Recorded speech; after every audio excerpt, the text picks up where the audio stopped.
You don't have what it takes to run a business, little brother. My name is Brandon Kessler. For 15 years, I'd been the operational backbone of Skyreach Hotels, our family's boutique chain. At 42, I wasn't chasing titles or corner offices. I just made sure our 8 properties across the Northeast ran smoothly, that our staff felt valued, and that our guests kept coming back. Across the desk, my sister Danielle stood with her arms crossed. She'd been president of Skyreach for exactly 11 days, ever since our father decided to step into the chairman role. Her first executive decision was apparently getting rid of me.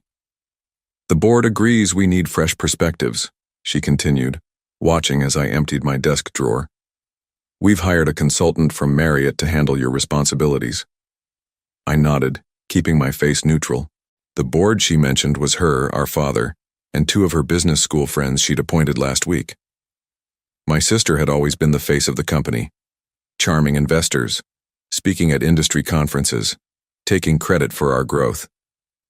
Meanwhile, I handled supplier negotiations, managed renovations, and built relationships with staff, the unglamorous work that kept us profitable.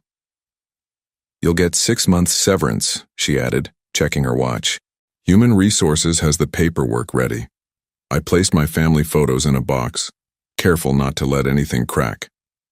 The framed picture of our grandfather standing in front of our first hotel in Burlington, the one Danielle had never bothered to display in her office, went in last. Nothing to say, she prodded. Her perfect blazer matched her perfect manicure, not a hair out of place. I just smiled sarcastically. Good luck with the Westbrook renovation. Her eyes flashed with momentary panic. The Westbrook property was our largest, and its renovation was behind schedule and over budget. A problem she'd now have to solve without me. We'll manage just fine, she recovered. My consultant has turned around properties twice that size. I nodded again, picked up my box and walked out without another word. 15 years of work, dismissed in a 15-minute meeting.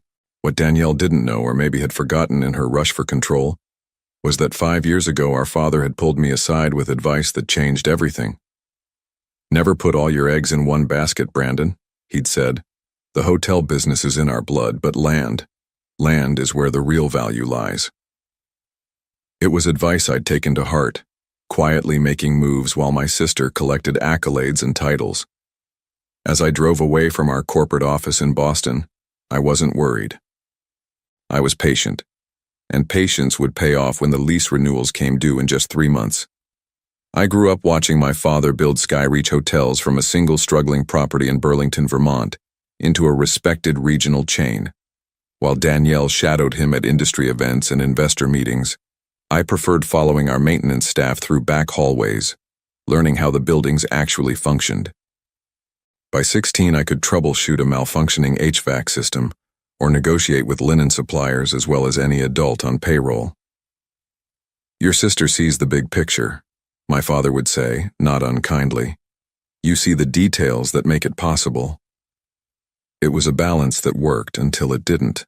As our father aged, Danielle's ambition grew. She began bringing in consultants who produced glossy reports suggesting organizational restructuring, and she talked about national expansion, celebrity partnerships, and lifestyle branding. Sometimes I wondered if she actually remembered we were in the business of giving people a comfortable place to sleep.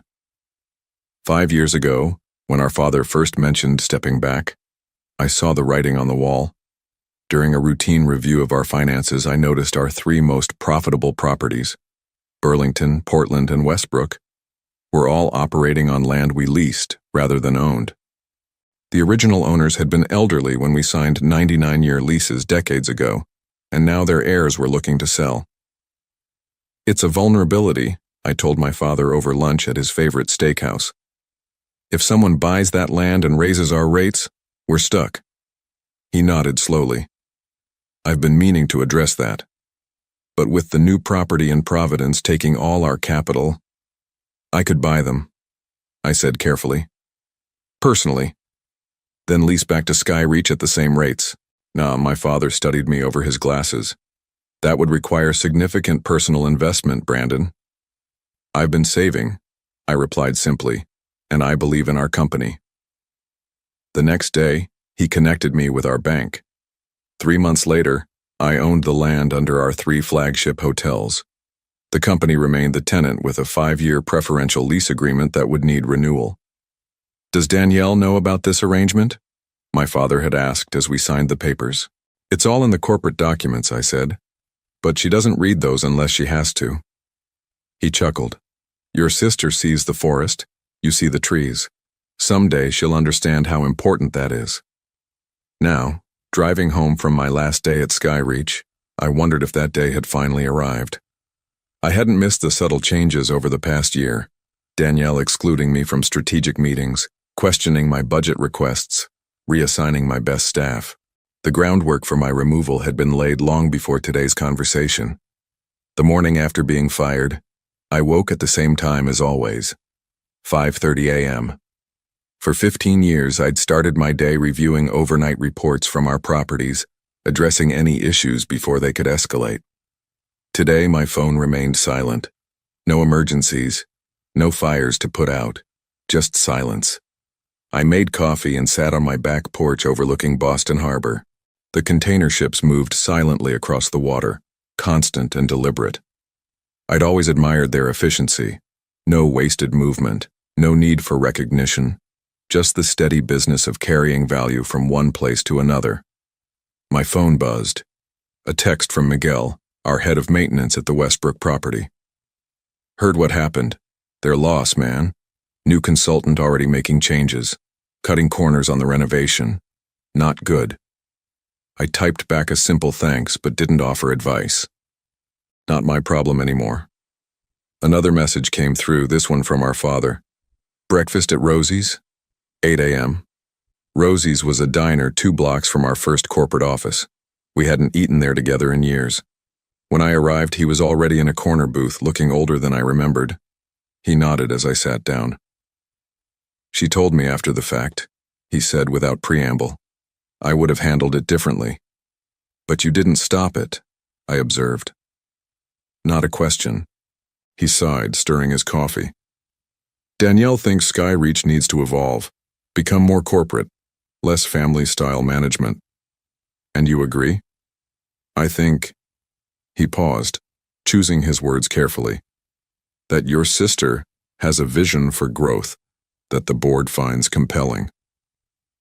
The waitress brought our usual orders without asking, black coffee and blueberry pancakes for him, eggs and toast for me. Some things hadn't changed. "The land," he said after she left. "Danielle doesn't fully understand the lease arrangements." I cut my eggs precisely. "The corporate documents explain everything." "You know she doesn't read the fine print." He gave me a pointed look. "The renewal comes up soon." 3 months, I confirmed. "I've already spoken with my lawyer about terms." My father set down his fork. "What are you planning, Brandon?" The question hung between us. In that moment, I realized I'd been expecting this conversation for years, preparing for it even. The quiet, reliable son finally having leverage over the favored daughter. I'd imagined satisfaction, vindication. Instead, I just felt tired. "Market rate leases," I said finally. "Nothing more, nothing less." He nodded slowly. "That will significantly impact our operating costs." "Yes." I met his gaze. "It will." We finished our breakfast in silence. As we stepped outside, he placed a hand on my shoulder. "Your sister sees business as a game to win," he said. "You've always seen it as a foundation to build on. Don't forget that difference." I watched him walk away, his shoulders slightly stooped with age. For the first time, I saw clearly what had been in front of me all along. This wasn't just about Danielle underestimating me. It was about our father enabling a rift that had been growing for decades. I returned home and opened my home office. On the wall hung the original plans for our Burlington hotel, framed when I purchased the land beneath it. Time to focus on foundations. 2 weeks after my dismissal, Danielle finally called. I let it go to voicemail, then listened to her carefully measured message. "Brandon, we need to discuss the transition. Some files are missing. Call me back." No apology. No acknowledgement that she'd fired her brother after 15 years of service. Just business as usual. I deleted the message and spent the afternoon meeting with an old college friend who'd become a commercial real estate developer. The next day, she appeared at my condo. When I opened the door, she brushed past me into the living room. "You're ignoring me," she said. "I'm respecting your decision to remove me from company business." I remained standing while she sat uninvited on my couch. "What files are you missing?" "Vendor contracts, maintenance schedules, the complete renovation plans for Westbrook." She frowned. "And financial documents. There's a gap in our property lease information." "Everything is in the shared drive," I replied. "Organized by property and department, just like always." "Well, your organization system isn't exactly intuitive." She crossed her legs, her designer heel bouncing with irritation. "And your replacement needs context." I poured myself a coffee without offering her one. "My replacement is a hospitality consultant who's turned around properties twice our size. I'm sure he can figure out a filing system."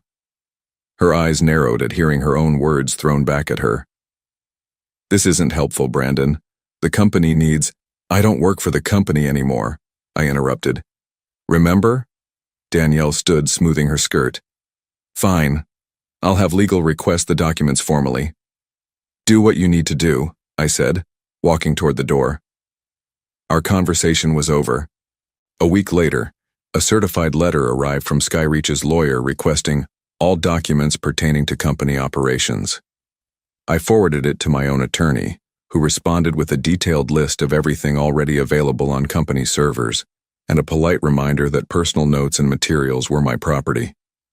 Meanwhile, I started receiving calls from Skyreach employees. The new consultant was implementing efficiency measures, cutting staff hours, deferring maintenance, replacing longtime suppliers with cheaper alternatives. Morale was plummeting. Guests were noticing. Rather than satisfaction, I felt a strange hollowness. These were people I'd worked with for years, some I'd personally hired. Their livelihoods were being threatened by my sister's vision and my absence. Then came the email from our property insurance provider, requesting clarification on recent ownership changes affecting 3 key properties. Apparently, Danielle had attempted to update the insurance policies and encountered the truth. The company didn't own the land under our most profitable hotels. I did. I forwarded the email to my lawyer without responding. The next morning, my father called. "Did you know?" His voice was tight. "That Danielle doesn't read legal documents?" "Yes," a heavy sigh. "She's called an emergency board meeting. Says you've hidden critical information from the company." "Nothing was hidden," I replied evenly. "Every lease agreement is properly documented. The company has been paying me rent for 5 years." "Paying you?" He sounded genuinely confused. "The accounting shows payments to BK Holdings. She thought that was a property management company." BK Holdings. Brandon Kessler Holdings. My sister had been signing off on financial statements for years without realizing she was approving payments to her own brother. "The board meeting is tomorrow," my father continued. "You should be there." "I'm not on the board anymore," I reminded him. "Brandon." His voice softened. "This is still our family business." After we hung up, I sat at my desk, turning my grandfather's old hotel key between my fingers. The same key that opened the first property my father had transformed into Skyreach. Family business indeed. But families were supposed to look out for each other. My lawyer called an hour later. "Skyreach's attorneys are requesting information about lease renewals. How do you want to proceed?" I made my decision. Send them the new terms, market rate, no special considerations. The Westbrook Hotel stood 8 stories tall on the corner of Ocean Avenue, its large windows reflecting the morning light off Casco Bay. I'd personally overseen its renovation from a tired motor lodge into one of our most distinctive properties. Now I sat in my car across the street, watching guests stream through its doors, unaware of the corporate drama unfolding behind the scenes. My phone buzzed with a text from Patricia, my lawyer. "They've received the new lease terms. Expecting a response today." I'd known the numbers would shock them. The below-market rates I'd offered 5 years ago had saved Skyreach nearly $2 million annually across the 3 properties. The new terms would eliminate that advantage entirely. As I watched, a familiar silver Mercedes pulled into the reserved parking spot near the entrance. Danielle. She wasn't supposed to be in Portland today. I sank lower in my seat as she strode into the building, phone pressed to her ear, gesturing emphatically. Curiosity got the better of me. I called Miguel. Your sister's on the warpath, he answered without greeting. Emergency inspection. Brought the new consultant too. What are they looking for? Property documents, blueprints. Said something about structural assessment. He lowered his voice. Between us, I think they're trying to figure out if they can challenge your ownership claim. After thanking him, I drove to the Portland Public Records office. Using my laptop, I pulled up the original deed transfers, property surveys, and lease agreements, all perfectly legal, all properly filed. As expected. What I didn't expect was what I found in the adjacent county records. A permit application filed 2 years ago by Danielle, using her married name. A development permit for a large-scale commercial property on undeveloped oceanfront land, just outside Portland city limits. I checked the business entity, Kessler Vision LLC, not Skyreach, a separate company entirely with my sister as the sole proprietor. Further digging revealed similar permits in Burlington and near our Westbrook property, all filed by the same LLC, all for competing hotel developments. The realization hit like a physical blow. While I'd been faithfully managing our family's hotels, Danielle had been planning to launch her own competing chain. She hadn't fired me because she thought I was incompetent. She'd fired me because I was in the way of her true ambitions. I called Patricia immediately. I need you to look into a company called Kessler Vision LLC. 2 days later, we had the full picture. Danielle had been courting investors for her own luxury hotel brand for nearly 3 years. Her business plan, which Patricia had obtained through a contact, explicitly mentioned leveraging expertise and clientele developed at Skyreach and targeting the same markets where our most successful properties operated. The morning of the emergency board meeting, I received a call from an unexpected source, Vincent Ross, one of Danielle's business school friends who sat on our board. I've seen the lease renewal terms, he said without preamble, and I've heard rumors about Kessler Vision. Not just rumors, I replied. A long pause. I respected your father. That's why I joined this board.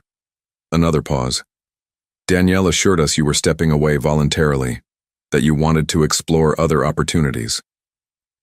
Did she mention her own other opportunities? A heavy sigh. No, that's why I'm calling. I heard papers shuffling. The board meeting is at 2.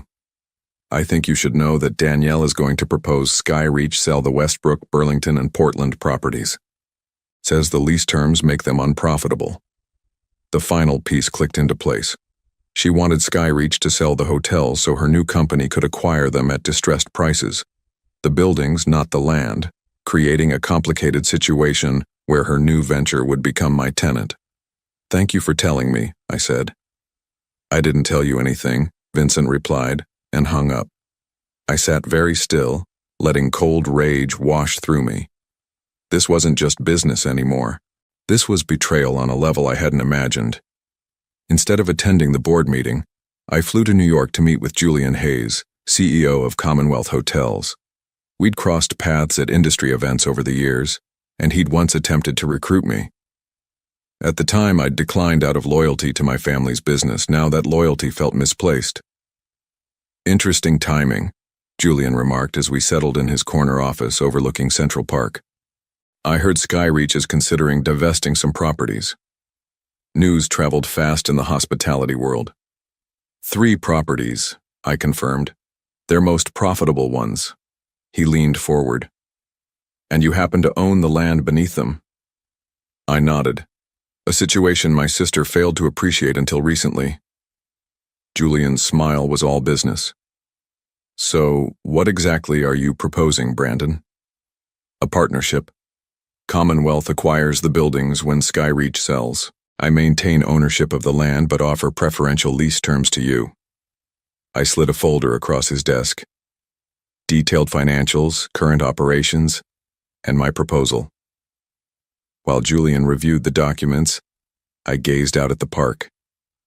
15 years at Skyreach, and I'd never had an office with a view like this.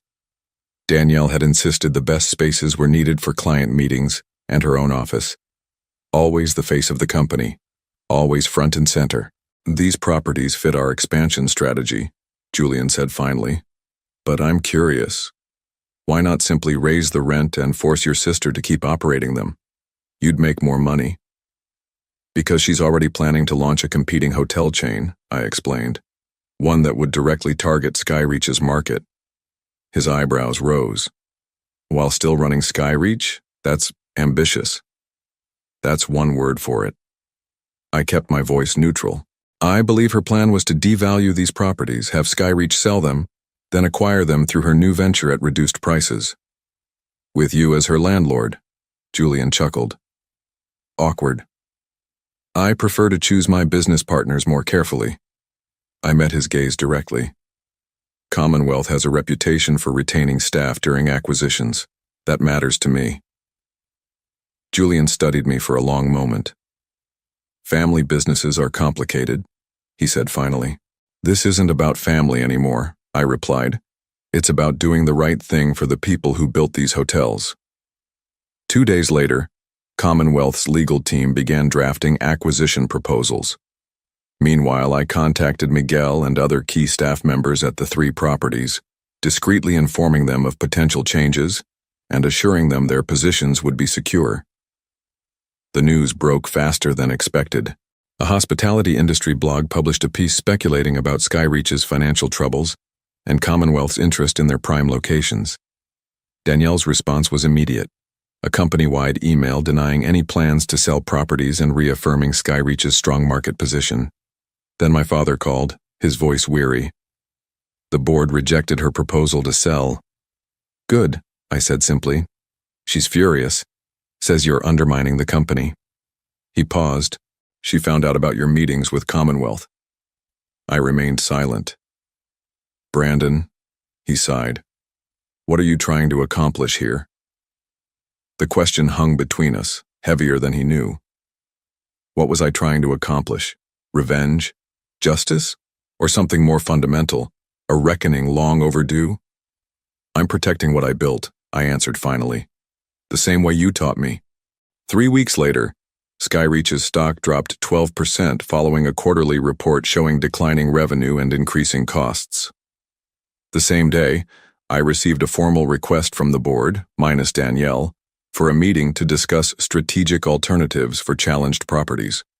My lawyer and Julian's team prepared for the meeting meticulously. When the day came, I walked into Skyreach's conference room for the first time since my dismissal. Danielle sat at the head of the table, face tight with barely controlled anger. Our father sat to her right, looking every bit his 70 years. Board members filled the remaining seats, their expressions carefully neutral. I took my place at the opposite end, opened my portfolio, and waited for them to make the first move. Let's be clear about what's happening here, Danielle began, her voice clipped. My brother is attempting a hostile takeover of the company our father built. Incorrect, I replied calmly. I'm simply exercising my rights as a property owner. Commonwealth Hotels is interested in acquiring buildings Skyreach no longer wishes to maintain, given the new lease terms. Vincent Ross cleared his throat. The board never approved selling those properties. The board was presented with misleading information, I countered, sliding folders to each member. These documents show that while serving as president of Skyreach, Danielle was simultaneously developing a competing hotel chain, targeting the same markets. The room went silent. My father's face drained of color as he opened his folder. This is absurd, Danielle sputtered. Kessler Vision is a consulting firm, not a hotel development company with permit applications in 3 cities where Skyreach operates, I finished for her, with a business plan explicitly stating its intention to leverage expertise and clientele developed at Skyreach. Our father turned to her, betrayal evident in his expression. Is this true? Her silence was answer enough. I continued. Commonwealth's offer exceeds market value for the properties. It includes guarantees to retain all current staff and honor existing customer commitments. I paused. Something Danielle's venture had no intention of doing. You've been planning this for years, she accused, voice shaking. Buying the land, waiting to spring your trap. No, I corrected. I bought the land to protect our family business. You're the one who decided I wasn't part of that family anymore. The board voted unanimously to accept Commonwealth's offer, with one abstention, our father, who sat motionless throughout the proceedings. As the meeting concluded, Danielle stormed out without a word. Vincent approached me afterward.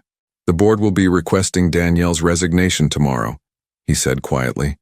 We'll need interim leadership while we restructure. I shook my head. That won't be me. I've made other arrangements. 1 year later, I stood on the rooftop terrace of the former Westbrook Hotel, now the flagship of Commonwealth's Northeast Collection. The property had been renamed the Harbor View, but much remained unchanged. Miguel still ran maintenance, most of the staff had stayed on, and guests still enjoyed the same ocean views that had made it special. Julian joined me, handing over a quarterly report.